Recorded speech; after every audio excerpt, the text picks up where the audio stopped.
Good evening, and this is another recording session with attorney Rookwood. She's an immigration lawyer, family law lawyer, criminal defense lawyer in New York and New Jersey. And today's subject, we will be discussing a topic really to our heart, right? We'll be talking about children, whether children can actually uh, shield us from deportation. That's what we want to know. We want to know that if you have a child, whether a child will help you out when you're in removal proceedings. As a reminder, we know that undocumented people or non-immigrant citizens may face removal proceedings and find themselves deportable based on a lot of grounds. I'm just going to lay out three that's coming to me right now. So basically, if somebody is out of status, they can find themselves in removal proceedings, or they're in violation of their immigration status. This is comes a lot with students really sometimes they don't just understand the system, what they can do and what they cannot do, and sometimes they find themselves in violation of student visa and in removal proceedings. Then we have another category of people when they are being denied benefits. For example, asylum. If the asylum doesn't go right with the U.S. officer, you can find yourself in removal proceedings as well. You become deportable. And the last category, or just not really the last, but for the purpose of this video, the last category is people with criminal offenses. Some crimes will make you deportable. So, but now we want to know really whether if you have a child, whether the child will shield you from deportation. And we have our guest. She's the family law guru. Remember, guys, I'm taking family law cases, right? In DC only, for DC residents only. So I'll be taking cases when it comes to divorce, child custody, alimony, child support, prenup, after prenup, everything related to matrimonial law. But we have Cyprianne Rookwood, who's an expert because she has been practicing family law for a while, and she's going to really explain to us whether a child can help someone or shield someone from deportation. So, Cyprianne, take it over. So I remember, hi everyone. Thank you Hi, again for having me on your channel, Bijoux. It's thank always you. fun to do these with you. Oh, I remember when we decided when you approached me about this topic, and I thought, okay, um, how can we kind of talk about this subject, right?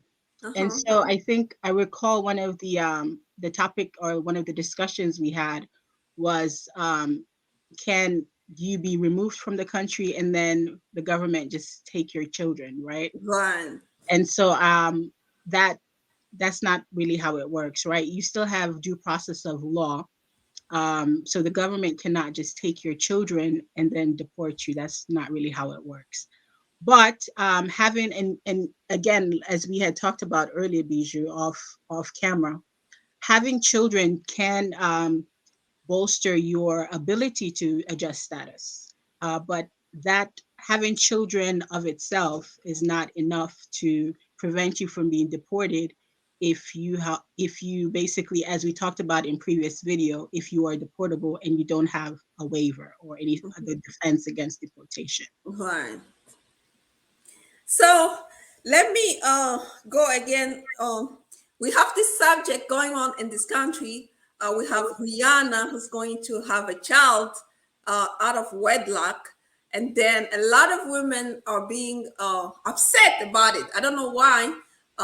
The question now is, should I have a child in the marriage, or if I have a child outside of wedlock, is it going to really prevent me, or is it going to actually accelerate my deportation? So is there a difference between having a child in the marriage or outside of marriage? Is it really In other words, is that child right in terms of being a U.S. citizen, not they don't have enough right because they're actually born out of wedlock. Is that how it works or what? No, not at all. So years ago, they did have this thing called legitimacy, Mm-hmm. where when the child is born in a marriage, they were considered more legitimate children because they were born of the marriage. Uh-huh. But that's not the case anymore, right?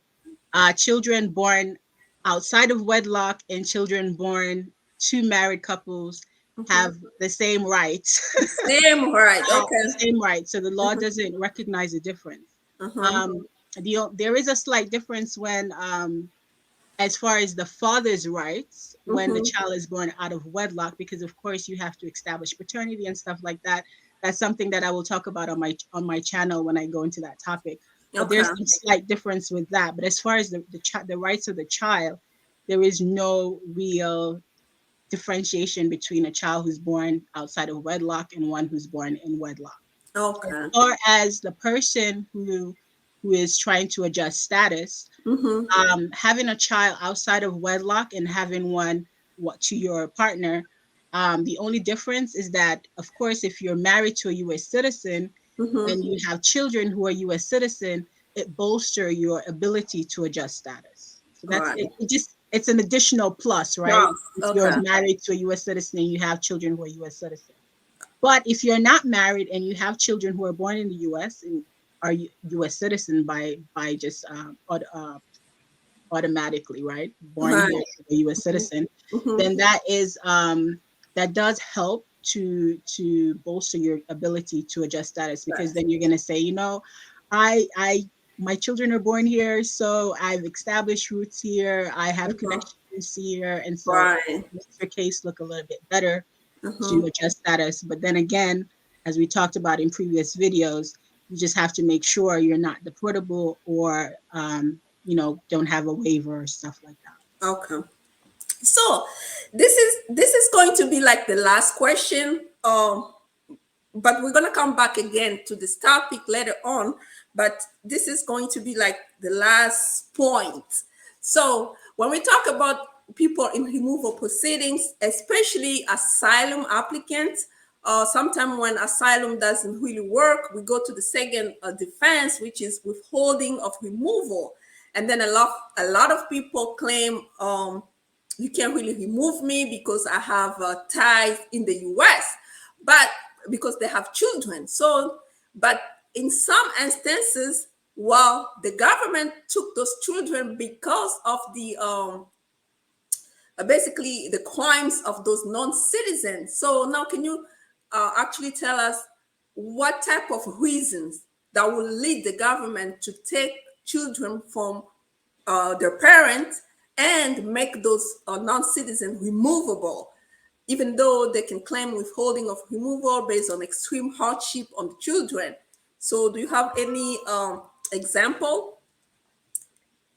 So an example that I could think of, so here in New York, Uh-huh. we do have a state entity called the ACS, and it's basically a child protective service entity that, hold on one second. Uh-huh.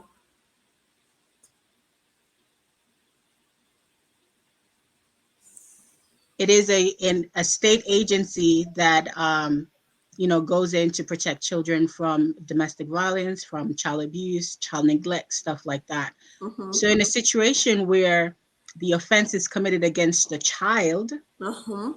that could be an instance where the child is removed from the parent. And if the parent is not a US citizen or a US resident or out of status in any way, that having the child, right, you can't use the child then to as a defense to That's stay because you've committed a crime against the child. So that might oh, not work in your favor in that instance. okay. So that's So just one quick example well, of a situation, a scenario. okay. So now to answer our questions, basically to answer our main question, in conclusion, the child can help you out when you're in removal proceedings, especially when you want them to withhold removal. You can use a child as a defense, basically have a waiver and talk about extreme hardship on the children. But if you committed an offense against the child, and the state can step in to actually get the child from you, and that will not shield you from deportation, because now the child is no longer your child, or you committed a serious crime yourself, then the state can take the child away from you, and then you really don't have any other defense in terms of staying in the US.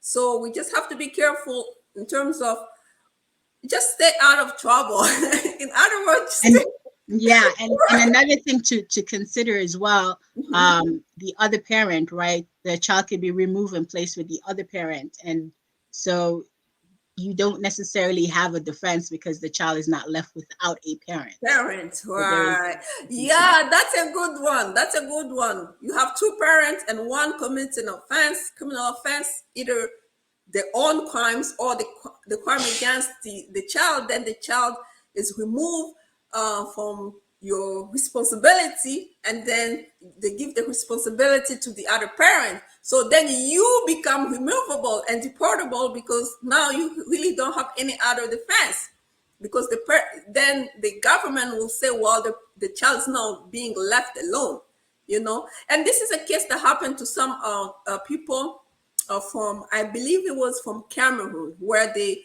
husband and wife, they were married, husband and wife, but they both committed fraud in terms of fraudulent marriages. So they went ahead and got divorced. Again, we're talking about divorce here, right? If you need a divorce, you're here in DC, please call my office 202-751-2180 if you're a resident of DC, of course. Um, Call my office so we can handle it for you. When people come to us for divorce, they already made up their mind. Don't be thinking like I want people to get a divorce, right? It's not like that. When somebody comes, they already made up their mind. There's nothing a man can do about it. So when you need it, just call my office 22751-2180. Back to the subject. So then they went ahead and committed fraudulent marriage separately. And then they find themselves in removal because of sham marriages. And now uh, they said to the former wife that you can stay because you consider like the primary take care giver. Yeah, the primary caregiver of the child. But they told the former husband that you have to leave the country. That's how the former husband left the country up to now. So mind you, in conclusion, just stay out of trouble. That's it. So do you have anything else to add? I actually no, I think you've covered for the most part everything, at least for now. But I do want to say that I've officially launched my YouTube channel, so you guys should totally check it out and subscribe and like for, especially if you're a New York residents or New Jersey residents, because I am licensed in both New York and New Jersey. And again, I handle family law, criminal defense, and immigration as well. So please go ahead and check out my channel and subscribe. Thanks again, Bijoux, for having me on your channel. No problem. So before we leave, this is our Cyprianne number 718-873265. I am going to leave all the links in the description box at the end of this video. So you can go ahead and please don't forget to subscribe. Okay, please don't forget to subscribe, because it is important that you subscribe so that you will have all the information that you need so you can make a very informed decision. Not to mention, if you need representation, then you can call her office if you're in New York or New Jersey. But if you're around here, the DC metropolitan area, then you can call my number. Again, thanks for joining us. This is a recorded live session. We are going to come up with more videos in the days to come. Don't forget to follow me on those platforms, okay? So don't forget to follow me on TikTok, Instagram, and YouTube, okay? So I'm gonna leave all the things in the description box. Until next time, thank you for joining me, And I hope that we'll make a lot of videos in the coming days. Stay tuned. Until next time, bye bye.